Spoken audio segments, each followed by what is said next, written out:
দেখো এখানে আমি বলে চিকেনটা নিয়ে নিয়েছি। চিকেনটাতে আমি এবার দিয়ে দিচ্ছি পাতিলেবুর রস। এখন লেবুর রসটা দিয়ে দিলাম। এবার দিয়ে দিচ্ছি টক দই, 1 চামচ মতো টক দই।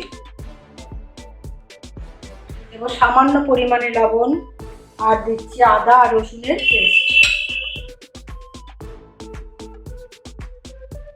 দিয়ে আমি ম্যারিনেট করে নিচ্ছি। নিয়ে আমি এটাকে 10 থেকে 15 মিনিট একটু ঢেকে রাখবো।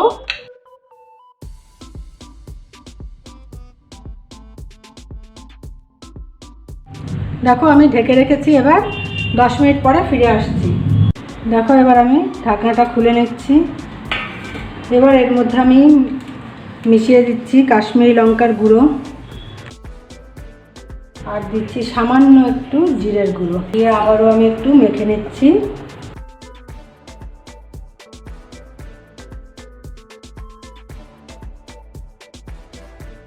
দেখো আমার এটা তৈরি, আমি মেখে নিয়েছি ভালো করে।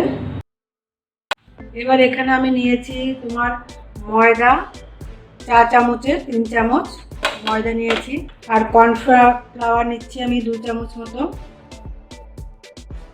সামান্য একটু লবণ দিয়ে দিচ্ছি। এবার এটাকে ভালো করে মিশিয়ে নেব। কড়াতে আমি তেল দিয়ে দিয়েছি।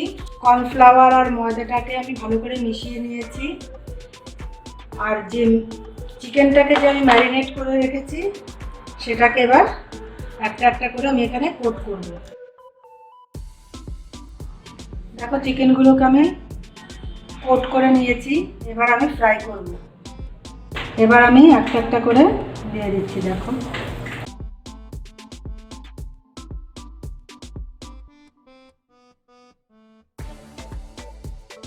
এটাকে আমি লাল লাল করে ভাজবো। লাল লাল হয়ে গেলে আমি তুলে নেব। এবার আমি এগুলোকে তুলে নিচ্ছি।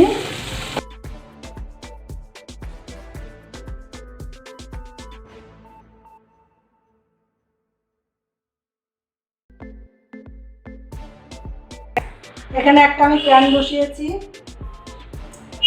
এবার আমি এখানে 2 চামচ মতো তেল দিয়ে দিলাম।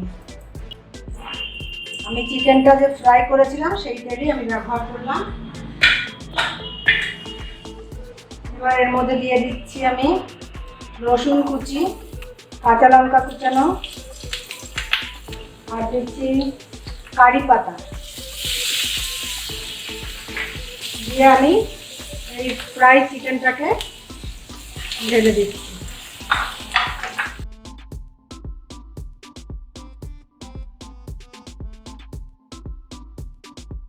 এবার এর উপরে আমি কিছুটা ধনেপাতা কুচি দিয়ে দিলাম।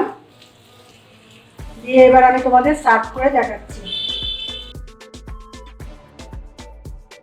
খুব সুন্দর এই স্ন্যাক্স রেসিপিটি তোমরা একবার বাড়িতে ট্রাই করে দেখো, খুব ভালো লাগবে।